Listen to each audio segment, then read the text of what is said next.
Well, the latest problem emerging with the vaccine rollout is the revelation that fewer than 5% of people in residential disability homes have received their vaccination. At the start of this week, only 999 people in supported accommodation had been vaccinated, at least with their first jab, plus about 1,500 disability workers. Earlier, we spoke with David Littleproud, a Cabinet Minister, who defended the slow pace of this rollout. Is it good enough that less than 1,000 people with disability in residential disability care are vaccinated at this point? Is that good enough?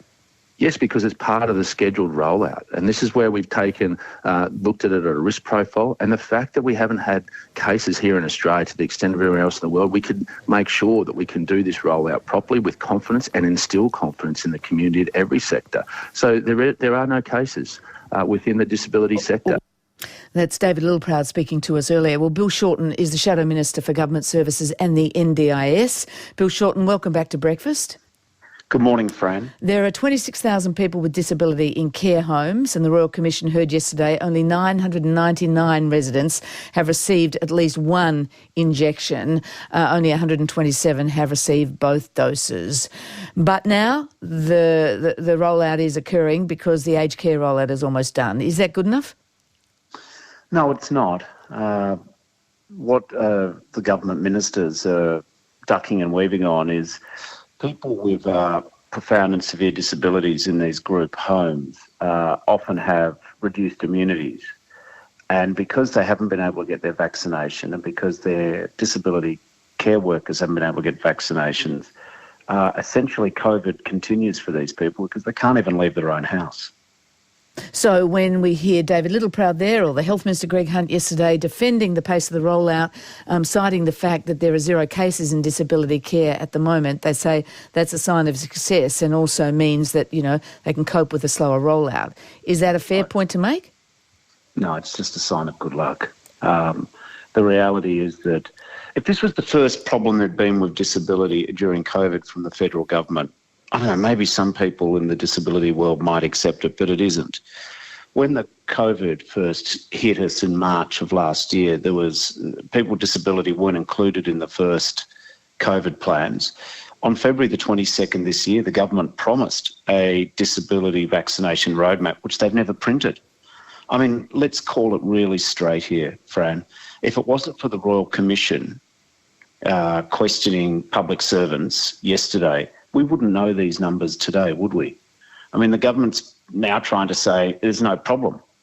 But I don't buy that because people are stuck in their facilities. Disability care workers during COVID had to miss shifts because they'd been exposed elsewhere, and you had disabled people stranded. Vaccinating disabled people with disabilities isn't just a nice thing to do. It's a necessary thing to do. And for the government to say that they could only vaccinate first jab of less than 1,000 people when we've had months and months of the vaccination, it's not credible. Well, let's talk about that. I mean, yes, it is a necessary thing to do, but we've got to make choices and make priorities, and the Health Department bureaucrat in charge of the rollout, Caroline Edwards, told the Royal Commission yesterday that back in March, and we've heard this before from the public sector, they decided to prioritise aged care residents after discussions with the Chief Medical Officer. And she said she did this because aged care residents are at greater risk. Given the way COVID ripped through nursing homes last year, is that a fair choice to make? Well, first of all, it accepts that there's only a limited number of vaccinations and the only choice in this country is aged care or disabled or people with disabilities. One or the other, you mean? Yeah, I mean, how on earth did we get to such a ridiculous political equation where disabled people have to sit behind aged care residents as if there's not more vaccinations than the number for these two groups? Well, I asked that question directly to Glenn Keys, who runs Aspen Medical, and they're in charge of some of the aged care rollout. And he described it he said, yes, it was a political equation. The government decided this, but he cares for himself. He's a carer for people with disability. He thinks it's the right priority because there did need to be a choice because of the limitations on the workforce, who are vaccinating people. Listen, I know Glenn, and I know he's a parent carer of a child with disability, and I quite respect him personally. I know he's on the board of the National Disability Insurance Agency, and he's also running Aspen Medical doing the aged care rollout. So individually, got no problem with Glenn. But I don't buy the argument that the only way to vaccinate aged care people is to only put one vaccination to less than 1,000 people who are disabled. Like, let's just get a grip here. This is a government who promised 4 million vaccinations by the end of March, and they failed every deadline. I'm sure eventually they will vaccinate people with disability, and if we have good fortune, no one will die.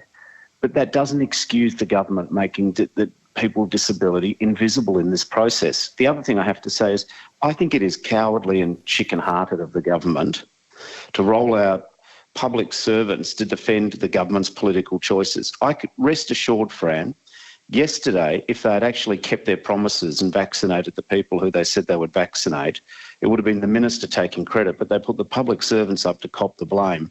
This government has failed the vaccination timetable, and in the case of people with disability, what that has meant is they're still trapped in their houses. The anxiety of COVID, whilst it's gone for many of us, hasn't gone for people with reduced immunities. And there's been no consultation. The problem with the government is the people with disability are invisible.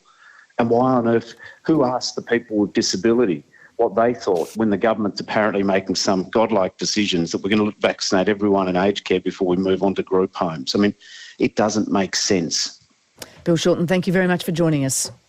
Thank you very much, Fran. Bill Shorten is the Shadow Minister for Government Services and the NDIS.